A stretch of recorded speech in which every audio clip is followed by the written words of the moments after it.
Hello friends, super magic રસોઈમાં મિત્રો હું આપનું સ્વાગત કરું છું. આજે હું તમારી સાથે ટ્રીક અને ટિપ્સનો વિડીયો શેર કરું છું. તો ચોક્કસ તમને ગમશે મિત્રો. ગમે તો લાઈક કરજો, શેર કરજો અને નવા મિત્રો સબસ્ક્રાઈબ કરવાનું તો ભૂલતા જ નહીં. અને બાજુમાં રહેલ બેલ આઇકનને પણ પ્રેસ કરજો, જેથી કરીને લેટેસ્ટ વિડીયોની માહિતી ડેઈલી તમને મળતી રહે. તો પહેલી ટ્રીક એ છે કે મિત્રો આપણે આ સેલમાં પાવર છે કે નહીં એ જાણવું હોય તો શું કરવાનું. આપણે જો રિમોટના સેલ છે, ટીવીના સેલ છે, ટોયસના સેલ હોય કે કોઈ પણ આપણે અત્યારે ઘણા બધામાં સેલથી જ ચાલતું હોય છે. તો એમાં પાવર છે કે નહીં ચેક કરવું હોય ને તો તમારે શું કરવાનું, એના માટે ઇન્સ્ટન્ટ તમે ક્યાંય બહાર હો તો તમારે આ રીતે મોબાઈલ લઈ લેવાનો છે અને પછી તમારે આ રીતે કીપેડ ખોલી લેવાનું છે. પછી તમારે એના ટચ કરવાનું છે. જો આમાં બિલકુલ પાવર નથી, એક પણ કાંઈ પણ થતું નથી. જો તો એમાં બિલકુલ પાવર નથી, બરાબર. હવે હું તમને બીજો સેલ બતાવું. તો હવે આ જો હું તમારી સાથે આ બીજો સેલ લઈ આવી છું. તો એને હું તમને ટચ કરીને બતાવું કે આમાં પાવર છે કે નહીં. સેલમાં બધા આંકડા બતાવે છે, તમને ખ્યાલ આવી જતો હશે છે ને. તો આવી રીતે આંકડા તમે ટચ કરો સેલની જે પાછળનો ભાગ, અને જો આંકડા બતાવતું હોય તો તમારા સેલમાં પાવર ફૂલ છે. જો બરાબર ને. એ જ રીતે ઓલો પેલો સેલ હતો એ તમને બતાવી દઉં. જો આમાં કાંઈ પણ નહીં થાય. જો આમાં બિલકુલ પાવર નથી આ સેલમાં છે ને.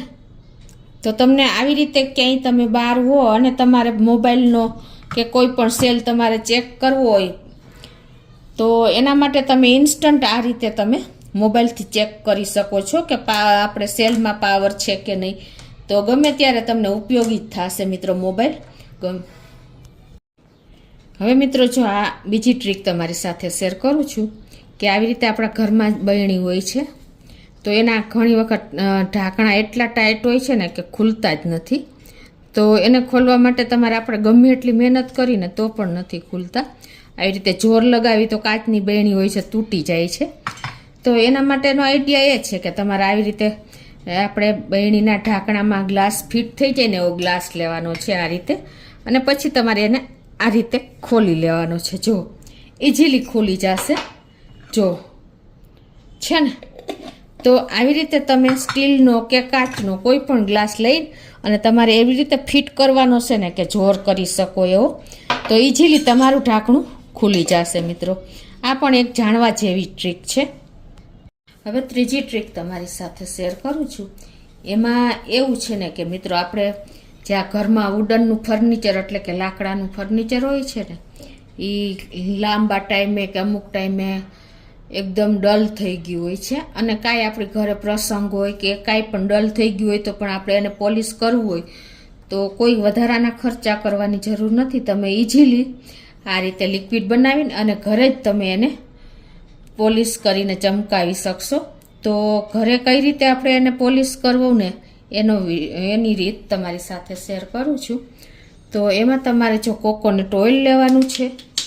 આ રીતે જેટલું તમારે પોલિશ કરવું હોય એ પ્રમાણે ત્રણેય સરખી ક્વોન્ટિટી જ લેવાની છે.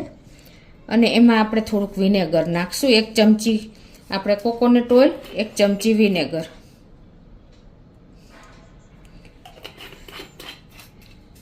અને પછી એમાં આપણે બેકિંગ સોડા 1 ટીસ્પૂન જેવા નાખી દેશું.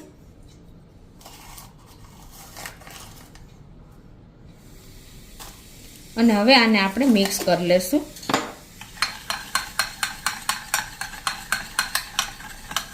હવે તમારે એના માટે જો આવી રીતે એક કોટન લઈ લેવાનું એટલે કે રૂ લઈ લેવાનું. જ્યાં તમારું વુડન ફર્નિચર ડલ થઈ ગયું હોય ને ત્યાં તમારે આ રીતે એને લગાવી દેવાનું છે.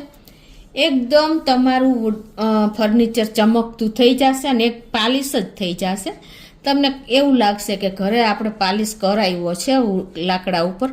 એટલો સરસ આનું ગ્લો આવશે ફર્નિચરમાં. કોઈ પણ ફર્નિચર વુડનનું હોય ને એમાં તમે આ રીતે તમારે એને લગાવી દેવાનું છે. કાંઈ કરવાનું નથી. તમારે ક્યારેય પણ પાલિશ કરાવવો નહીં પડે, કોઈ ખર્ચા પણ નહીં કરવા પડે. એટલું આ કામ કરે છે મિત્રો. તો મિત્રો આ બધી જ ટ્રીક આપણે કિચનને ઘરમાં ઉપયોગી એવી છે. તો ચોક્કસ તમને મિત્રો આ ઉપયોગી થશે. ગમે તો લાઈક કરજો, શેર કરજો અને સબસ્ક્રાઈબ કરવાનું તો ભૂલતા જ નહીં.